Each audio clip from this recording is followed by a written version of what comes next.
Hey, good afternoon, everyone. It's been a little while, a couple of weeks since we've had a class, and a lot has happened since then. Uh, Good things have happened with our people coming back. So Baruch Hashem. And hopefully this year will be a year of peace and shalom for everyone. And of course, we begin again with Bereishis, the beginning of the Torah and the story of creation and the first human beings. And the first story in the Torah of Adam and Chava and eating from the Eitz Hadas, from the tree of knowledge of good and bad, good and evil. And we also have the first mistakes, the first sins, right? They're going right in the beginning of this week's Torah reading. So one of the things that uh, we learn here is that people could be wrong, people could make mistakes. And this is actually I said this, or I had this to our Torah for many, many years ago. But there was a comic strip, which I'm sure you're familiar with, the comic strip Dilbert. And so the boss, who is a little bit, very, very, think he's very difficult personality. And there's a strip that has him speaking to Tina, it's one of the women in the strip, and he says to her, "How are your kids?" And she says, "I don't have any kids." And he says, "Are you sure?" And she says, "That's the sort of thing I'd remember." And he responded, says, "Maybe they're hiding." And then she says, in very bold print, "Be wrong, just be wrong." Like, what are you doing? I told you I don't have any kids, right? So that's the comic strip. And that, unfortunately, is typical of human nature. Human beings have very difficult time being wrong. We all are like that. And how far do we go in our difficulty in being wrong? So the Torah tells us the story of how Hashem told them not to eat from the tree, not to eat from the fruit of the tree. And the serpent goes over to Chava, right, and says, what's going on about this tree? And she says to him that Hashem said we could eat from any of the fruits in the garden, but from the fruit of the tree that's Eitz Hadat, from that tree, we shouldn't eat from it. And then she adds a line and she says, and we shouldn't touch it, lest we die. Right? And we know Hashem never said that. Hashem said, don't eat from it. She added on that we shouldn't eat, we shouldn't even touch it. And one lesson we can learn from there is don't add on things of your own when you don't have to, because you can get into trouble. But that's what she did.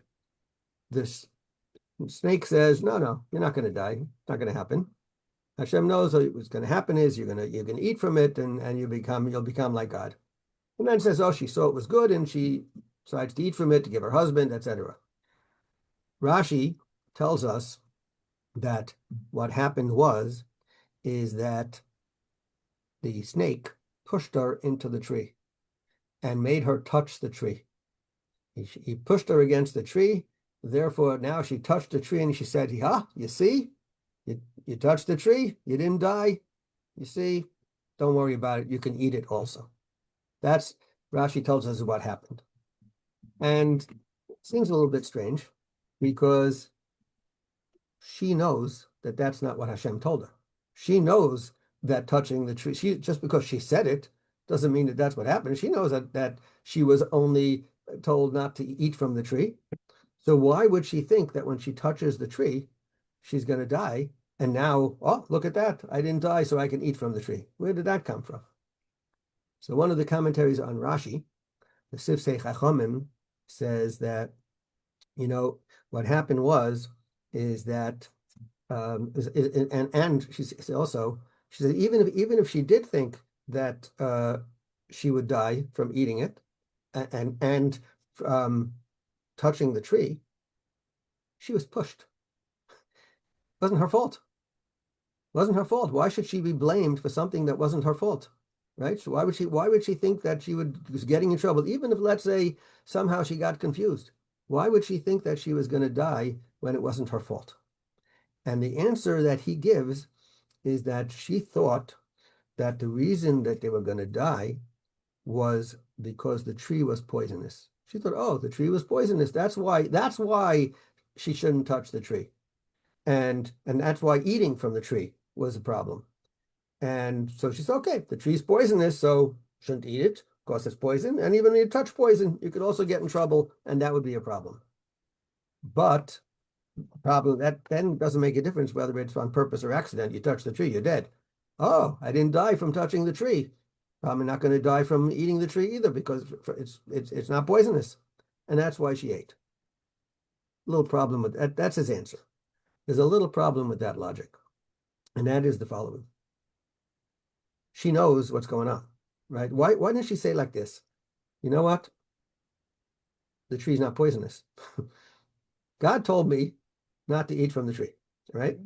And the tree's going to cause me to die for some reason. And I'm going to come, she on her own came to the conclusion that it was because it was poisonous. Well, in order for her to come to the conclusion that the reason that Hashem told her don't do it because it was poisonous, and you see what happened? I didn't die. I didn't die from touching the tree.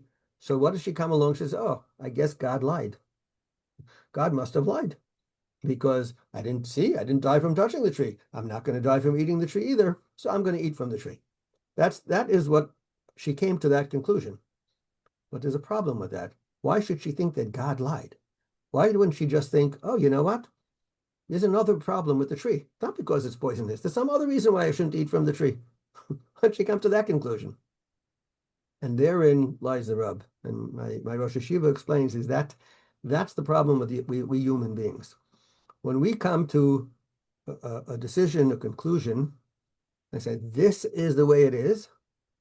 We don't want to hear. I once had a chavrusa when I started learning in yeshiva who said, I've made up my mind, don't bother me with the facts, right? Yes. This is what the problem is that she decided that the issue was poisonous, and therefore she was not going to be deterred from that thinking, even if the conclusion she came to is God lied. She would rather think that God lied than she was wrong in her assumption. And that is how far a human being goes in order to defend our right to be right, right? That whatever we thought must be the right thing. I don't care what you show me that I'm wrong. I'm not listening. And unfortunately, we see this in so many different areas of life.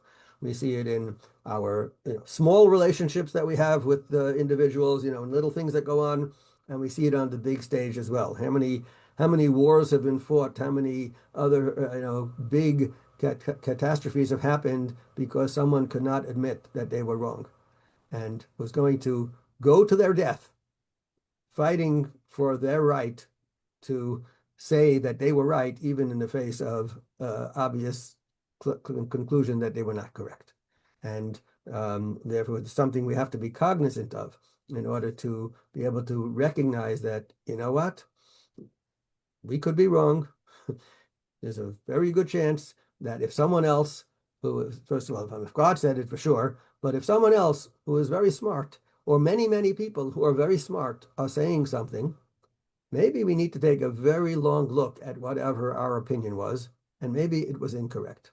Obviously, there are situations where you might actually be right and they're wrong, but for most things, that is probably not going to be the case.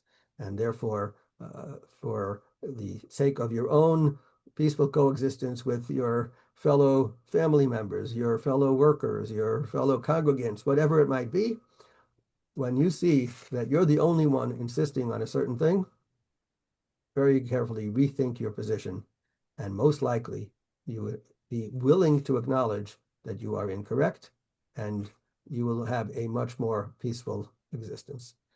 Have a great Shabbos, everyone. Thank you.